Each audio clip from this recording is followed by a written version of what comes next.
ለአንድ ሺህ ክርስቲያን አንድ ሙስሊም ሲል ሰማሁት። እውነት ከሆነ እንግዲህ የዘመኑ ማቅረቢያ ስለሚቀነባበር እውነት ነው እውነት አይደለም ባለቤቱ ይመርምረው፣ ግን ሲናገር ይሰማል።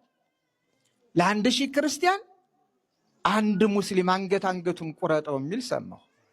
እገልሃለሁ፣ አጠፋሃለሁ፣ አርዳሃለሁ ያስሄዳል። ይህ ኢትዮጵያዊ ባህል ነው፣ ኢትዮጵያዊ ስርዓት ነው።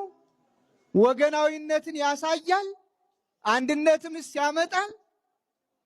ግዴላችሁም ይህ ከባይዳን የወረሳችሁትን አላስፈላጊ ኢትዮጵያዊ ባህልና ስርዓት ወገናዊ ፍቅር የተለየውን ጥላቻና ደም ማፍሰስ እርሱት እንላለን። እንደ ኢትዮጵያ ኦርቶዶክስ ተዋሕዶ ቤተክርስቲያን እርሱት።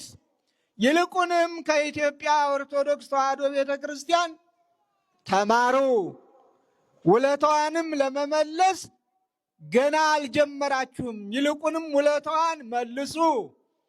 ዓለም እናንተን ስታሳድዳችሁ፣ እናንተን መዋያ ማደሪያ ማምለኪያ ስታሳጣችሁ እጆቿን ዘርግታ የተቀበለች የወደዳችሁትን አምልኩ ብላ ቦታ የሰጠች የኢትዮጵያ ቤተ ክርስቲያን ናት።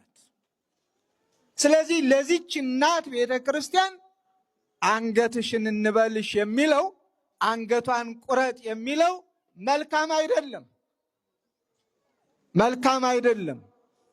ተዛዝነን እንኑር፣ ተፋቅረን እንኑር፣ እንደ አባቶቻችን ተረራርተን እንኑር።